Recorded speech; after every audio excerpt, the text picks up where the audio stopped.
নিজেকে কাপুরুষ মনে করিয়েন না, নিজেকে পুরুষ মনে করেন। আপনি পুরুষ, বসে আছেন, স্ত্রী বাজার যাবে মানে আপনি বলেন কি? 10টার সময় বাজারে ঢোকে, বিকেল 3টায় ফিরে আসে, কত মানুষ তাকে ধাক্কা মেরেছে আপনি জানেন না? আপনি কি কাপুরুষ? আপনি কি আগাছা? আপনি কি কাপুরুষ? আপনি কি আগাছা? ওই যে বাজার পূর্ণ করেছে মেয়েটা, ওর কি বাপ নাই? ও কি অমুসলিমের মেয়ে? ও কি হিন্দুর মেয়ে? বলেন কি আপনি? হিন্দুর একটা বৈশিষ্ট্য আছে, কপালে টিপ দেয়, দেখেননি আপনি? হিন্দু মেয়ের একটা বৈশিষ্ট্য আছে, হাতে শাখা ব্যবহার করে, সাদা চুড়ি ব্যবহার করে। হিন্দু মেয়ের একটা বৈশিষ্ট্য আছে, কপালে টিপ না দিলে বের হবে না বিবাহের পরে। বাজার দখল করেছে আপনার মেয়ে, নিজেকে কাপুরুষ মনে করিয়েন না। ঠিক আপনার জীবনে জন্ম দিতে পারলেই বাপ হওয়া যায় না, প্রসাব করাতে পারলেই মা হওয়া যায় না। পাগলিও বাচ্চা প্রসাব করাতে পারে, পাগলিও বাচ্চাকে দুধ পান করাতে পারে, পাগলও বাচ্চা জন্ম দিতে পারে। পাগলের মধ্যে আর আপনার মধ্যে পার্থক্য কি? আপনার মেয়ে বাজারে যাবে না, আপনার মেয়েকে লক্ষ্য করে আল্লাহর নবী বলছেন, মনে হচ্ছে যেন তিনি দেখে দেখে বলছেন। আপনার মেয়েকে লক্ষ্য করে আল্লাহর নবী বলছেন, মনে হচ্ছে যেন তিনি আপনার মেয়েকে দেখে দেখে বলছেন। আল্লাহ রাসূল বলছেন, নেসাউন, মহিলা কাছে এতন, কাপড় পরে থাকবে, আর এতন উলঙ্গ। এই যে আপনার মেয়ে ফতোয়া গায়ে দিয়ে আছে, আপনি দেখেন না? চোখটা একটু নিচু হয় না? ছি ছি ছি, জন্ম দিতে পারলে পিতা হওয়া যায়। দুঃখিত, আপনার পরিবর্তনের জন্য এসেছি, মনে কিছু নিয়েন না। এই মাইকের আওয়াজ যতদূর পর্যন্ত যাচ্ছে, সকল দিনই ভাই বোনকে বলছি, উপস্থিত বৈঠকের মুসলিম বোন, আপনার লজ্জা কামনা করি, আপনার ইতস্তবোধ কামনা করি, আপনার লজ্জাবোধ কামনা করি।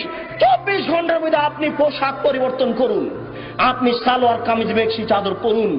যদি শাড়ি পরেন তাহলে আপনাকে 2 ছড়ের ব্লাউজ পরতে হবে।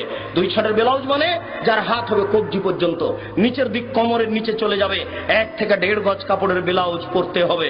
শুনুন, শাড়ি পরে ছোট ব্লাউজ গায়ে দিয়ে এদেশের জনগণকে পেট পিট দেখিয়ে জাহান্নামের দিকে ঠেলে দিয়ে নিজে তাহাজ্জুদ পড়ে জান্নাত কিনার আশা করিয়েন না।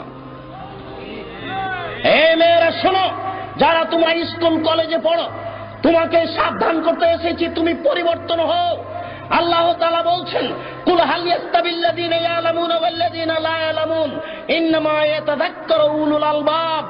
হে নবী, আপনি বলুন, যারা লেখাপড়া জানে আর যারা লেখাপড়া জানে না তারা কি সমান? নিশ্চয়ই শিক্ষিত মানুষ উপদেশ গ্রহণ করে, নিশ্চয়ই শিক্ষিত মানুষ উপদেশ গ্রহণ করে, নিশ্চয়ই শিক্ষিতা নারী উপদেশ গ্রহণ করে। তোমাকে বলে যাচ্ছি, সকাল হতে হতে যদি তোমার পোশাক পরিবর্তন তুমি না করো তাহলে তুমি শিক্ষিতা নও। তোমাকে বলে যাচ্ছি, আল্লাহ বলেছেন 24 ঘন্টার মধ্যে তুমি যদি পোশাক পরিবর্তন না করো তাহলে তুমি শিক্ষিত নও।